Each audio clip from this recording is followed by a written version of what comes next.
Yes, I remember well Stu and I taking on the task of having an endowed chair for Dr. Ponseti, and Stu saying, well, maybe someday he'll raise the money to have one in my name. But Dr. Ponseti had such an impact on all of us. Paul Etre. Paul Etre, like Ignacio Ponseti, left his native country and made Iowa City his home and the Department of Orthopedics his passion. Paul left Lebanon after he completed high school in 1964 to attend St. Olaf College. From there, he moved to Mankato State, where he got advanced degrees. In 1978, he started work at Student Health in Iowa City, and then in 1986, he joined the orthopedics department. Over the next nearly 25 years, Paul Etre and Ignacio Ponseti developed a close and warm friendship. Paul Etre.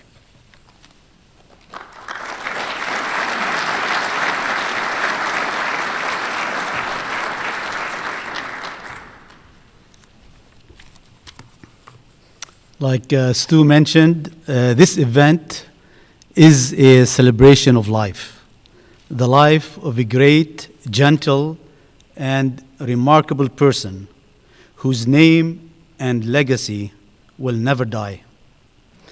I feel quite fortunate and blessed that during the past 24 years, Dr. Ponseti was my friend, father, mentor, soulmate, and companion. His journey from the island of Mallorca in Spain and my journey from a town located near the road to Damascus in Lebanon, converging in Iowa City, Iowa, was not coincidental. It was providential. This is my firm conviction, which I shared with Dr. Ponseti on many occasions.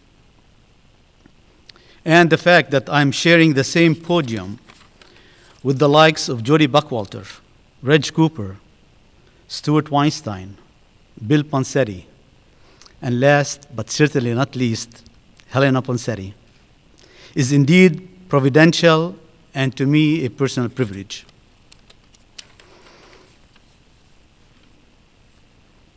I started my life's journey in nowhere, Lebanon. And as Jody mentioned, I flew to America alone at the age of 17, equipped only with blind faith and an academic scholarship from St. Olaf College in Northfield, Minnesota. I eventually ended up in Iowa City among the most wonderful and caring people, the faculty and staff of the Department of Orthopedic Surgery, whose goodness and vibrancy were embodied in the man whose life we are all celebrating this afternoon. I was fortunate to nurture a special friendship and kinship with Dr. Ponseti. Being with him was not only enriching and engaging, but soothing to my soul. Here are a few tidbits about him gleaned from many conversations I had with him. Like Stu mentioned, Dr. Ponseti loved America with passion. He considered the Bill of Rights and the Declaration of Independence documents as inspired masterpieces, and he quoted them frequently. His immediate family consisted not only of Helena and his son and offspring, but also of members of the orthopedic faculty and staff. He felt at home having dinner at the Amendolas or the Callahans. He enjoyed Larry Marsh's barbecue skills and loved the annual Senior Res picnic at the Founds. He treated every staff member in the department as family. For dog lovers, he was fond of my own dog that I got last year. It is a boxer, a stubborn boxer. And he enjoyed the stories I used to tell him about Tyson. particularly when I used to tell him that when I say to Tyson, stop or come, Tyson thought that this word meant goodbye, try and catch me. Dr. Ponseti loved Iowa, and the reason he stayed here all his life was because of his love for the people of Iowa. In order for him to create the Ponseti technique for correcting club feet, Dr. Ponseti possessed a genetic propensity to precision.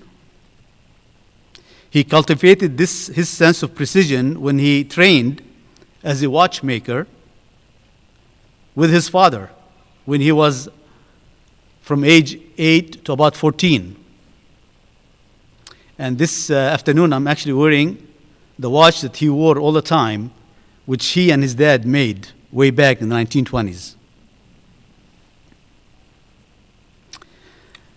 Last evening, I had dinner with Bill Ponseti, the Ponseti offspring, actually, Bill and his family, and with Jorge Ignacio Ponseti, his grandson from Germany.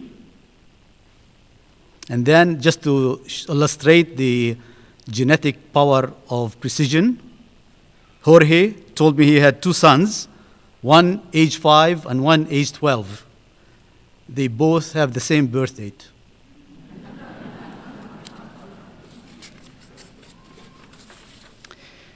In the last couple of years of his life, Dr. Ponseti discovered a new passion, a new interest that got him excited and actually fascinated. You see, Dr. Ponseti devoted his entire life to pursuing ways to help people, especially children, to become free from pain and disease.